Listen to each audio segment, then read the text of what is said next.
past few months, I've introduced you to the many new polishing abrasive accessories available from Foredom. Many of you asked for assortment kits. We've heard and we have delivered. In this video, I'm going to introduce you to the new Foredom by Oro sandpaper roll assortments, and I'm going to show you how I use them to get that highly desirable mirror finish on the inside of your ring. One of the more difficult things to do in jewelry making. Each of the assortments feature 3/32 inch shanks, which is a 2.35 millimeters. They each are 1 inch by 10 inches of a premium quality wet dry sandpaper. They should only be run at about 5,000 RPM maximum. The abrasives are marked on the rolls, and there are 3 assorted papers to choose from. There are 6 total assortments, so with just a few variations. So let's take a look at those now. The first line is the Sia line, featuring papers made in Switzerland. This is for fine finishing, flattening of fillers, producing a matte finish on lacquers prior to the final lacquering, removing paint runs or that orange peel effect, and dust inclusions. It has a durable backing for wet or dry sanding of harder sanding surfaces. There are 2 assortment packs. The first, the AK-12-149, has 4 of the 240 grit, 4 400, 2 600, 1 1000, and 1 2000 grit. The second kit, the AK-12-153, features the semi-friable aluminum oxide, 1 each in 180, 240, 280, 320, 400, 600, 800, 1000, and 1200. Silicon carbide will include the 1500, 2000, and 2500. So you can see we go up pretty high. Next up, we have the Stark Matador papers that are made in Germany. This paper features a premium resin-bonded durable abrasives that resist loading and will provide an excellent grain retention. It works great on metal, fiberglass, glass, wood, and auto body applications, and especially well on solid surfaces. The anti-clogging properties provide better sanding and a cleaner, safer work environment. There again are 2 assortment packs. The AK-12-148 features 4 each of the 220, 400 grits and 2 each of 600 grit, 1 each of the 1000 and 2000 grit. The AK-12-152 includes 1 each of the following grits: 220, 240, 280, 320, 400, 600, 800, 1000, 1500, 2000, 2500, and finally 3000 for that lovely finish. And finally, we have the Kovacs papers that are made in Japan. These papers are wonderful for jewelry and metals, mold polishing, electronics, instrument, and furniture polishing.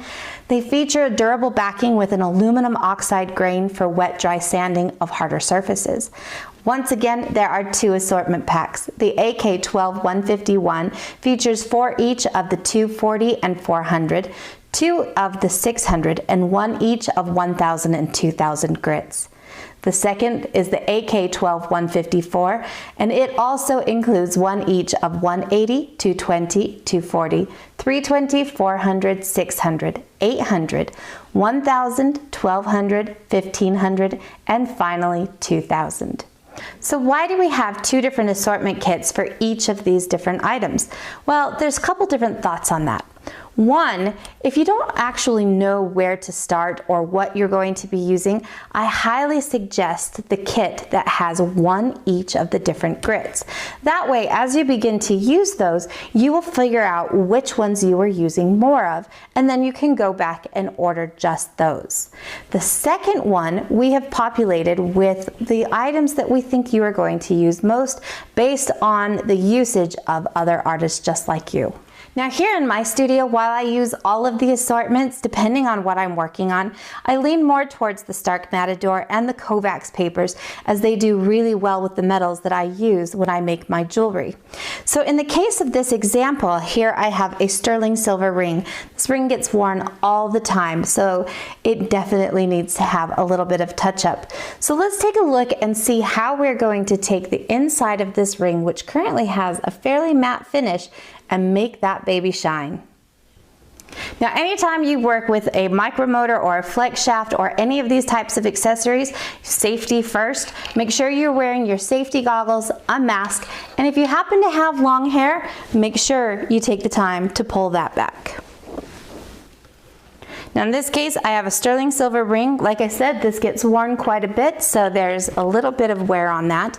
I'm going to start off with something that's a little grittier. So here I'm starting off with about a 320. So what I want to do is get this and support my ring on my bench pin, and I'm just going to work the inside of my ring. Now you want to make sure that you don't go over 5,000 RPM on these. And on this ring, I'm just going to do the inside. So I want to do one side, flip it over, and just make sure that I have even strokes that I'm using to really clean it up on the inside of this ring.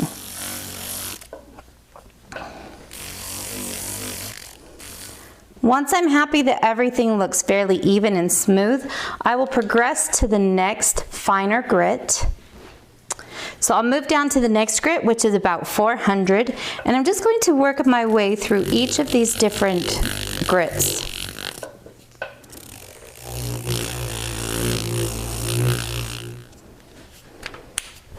As I progress into finer and finer, I should start to see this mirror polish coming out. Now in this case, I'm going to finish off with a 3000 grit, and that will be the last of the sandpapers for me.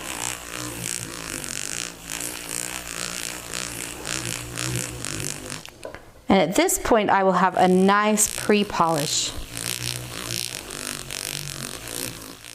Now, while we might be tempted to leave it at this stage, because you can see how beautiful that is, I find that if I hit this with a cotton buff with a little bit of platinum white or some other finishing compound, that's really going to do the trick, and we will be left with a beautiful mirror finish. And really, it just does not get much better than that. Now, one other thing that it is important to note and was not necessarily shown here in the steps of the video is in between each grit movement, you really should take the time to go and wash that piece of jewelry or metal or whatever it is that you're working on, because there is a possibility of some of those previous grits being left.